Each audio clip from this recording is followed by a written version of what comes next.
Dear students, welcome to the lecture series on power supply for 5th semester physics syllabus. Look at the syllabus. It goes like this. We have unregulated bridge rectifier, in which we are going to study a full wave bridge rectifier and the circuit analysis such as its efficiency, ripple factor, PIV and voltage regulation. Then we are going to study filters, in which three types of filters we are going to study: a capacitor filter, LC filter and a pi section filter. Then Zener diode characteristics, parameters. Zener diode used as voltage regulator using unregulated DC voltage bridge rectifier. In power supply, we are going to learn what is a power supply and why do we need a power supply. Power supply are the circuits which convert the AC main supply voltage into the desired DC voltage. Then why do we need a power supply? It's because for many electrical appliances we need a voltage of the order of 5 volt, 6 volt, 12 volt, 24 volts, etc. For example, the adapters that we used in charging devices or the power supplies used in our labs, etc. There we need the power supply circuits. In the power supply circuits, we have unregulated power supply and we have a regulated power supply. The unregulated power supply is the one whose DC terminal voltage is affected significantly by the amount of load. And a regulated power supply, it is that DC power supply whose terminal voltage remains almost constant regardless of the amount of current drawn from it. An unregulated power supply can be converted into a regulated power supply by adding a voltage regulator circuit to it. Now, the block diagram of a typical power supply is as shown in the figure. We have a AC main supply voltage. It is 220 volt with a frequency of 50 Hz as in India as the input. This is the waveform of the input supply voltage. This is connected to a transformer which steps up or down, or more typically down to the required level for the desired DC output. The next part is a rectifier circuit which converts the AC into DC. The output of the rectifier is supplied to a filter circuit which removes the ripples and makes the signal smoother. The resulting DC voltage with some ripples is then provided to a voltage regulator. A voltage regulator is a circuit which maintains the terminal voltage almost constant even when the input signal changes or load varies. For this, usually a Zener diode is used. Then comes the potential divider. This performs the function to provide different DC current or voltages required by different electronic devices. The various voltages at various points in the units are as shown in the diagram. So this is the original AC main supply. After the transformer, if it is a step down transformer, you can see the waveform, the voltage, the peak voltage is reduced here. Then after the rectifier circuit, the output is shown in this manner. In this, we have a unidirectional current or voltage, but you have the pulsations which are present in the output. After the filter circuit, the output goes like this. In this, these pulsations, they are removed, they are reduced the little, correct? And then after the voltage regulator, you can see the almost constant value of the DC current or voltage is obtained. So therefore, the voltage regulation is very, very important, and this regulated voltage or current, it is taken across the load resistance. So always across the load we get a DC output supply from a power supply here. Now the heart of the power supply is nothing but a full wave bridge rectifier.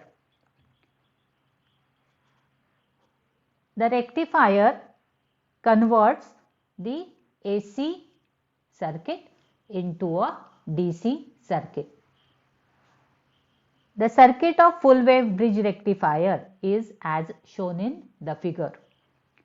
The diode D1, D2, D3, D4 are arranged in the form of a V-Stones network or bridge. The two opposite ends A and C, they are connected to the ends S1 and S2 of the secondary of the transformer. The ends B and D, they are connected to a load resistance, that is RL. The primary P of the transformer is connected to the AC main supply, which is input. When an AC voltage is applied to the primary, at the same instant the positive half cycle passes through the secondary, keeping the point A positive and the point C negative. As the point A is positive, D1 and D2, D1 and D3, I am sorry. So the diode D1 and D3, they are forward biased. Okay, this is the P type. So P type connected to the positive, they are forward biased. And a current flows in the circuit. So this is a forward bias, current flows through the circuit. The direction of the current is given by A, B, then you have RL, then it goes to D, then you have C, then S2, then S1 and back to A. So that is the direction of the current, which is unidirectional. In the same time, D2 and D4 will not be conducting since they are reverse biased. So now the flow of current during the first half cycle and the second half cycle is shown in these two diagrams. In the first half cycle, we have just seen point A is positive, D1 is forward bias, current flows like this and comes to D.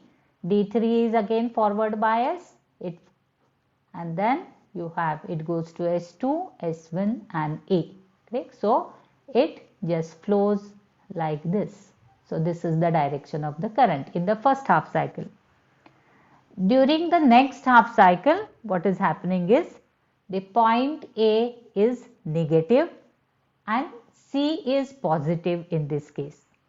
Therefore, diode D2 and D4, they are forward bias and they conduct the current in the direction you have C, B, then you have RL, then you have D, then A, then S1, then S2 and back to C. This is the direction of the current. So again you can see the current is flowing in the same direction as that of the first cycle through the load resistance RL here. So now we can just see the input and output waveforms of the bridge rectifier. So if you just consider the input voltage, it is the AC voltage and which is a sinusoidal. So you have the wave goes like this, 0 to pi, then pi to 2 pi like this, the first wave you can see like this. Then you have the second wave is like this, correct? So you have the positive half cycle, you have the negative half cycle like this. So this is the input voltage. What happens in the positive half cycle? So in the positive half cycle, D1 and D3 they are conducting. So you get the output due to D1, output due to D3. But these negative half cycles they are cut off, correct? So you get the current flowing in the same direction in these two half cycles. So that is the output when D1 and D3 they conduct.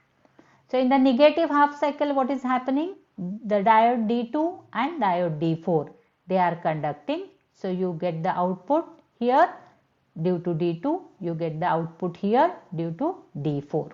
Okay. So the output voltage for the complete cycle, so it is given as you get the output in this direction, here, here, here, and it continues like this. So you have the current flowing in the same direction, which is the unidirectional current, but you have the pulsations present or the ripples are present in the output, correct?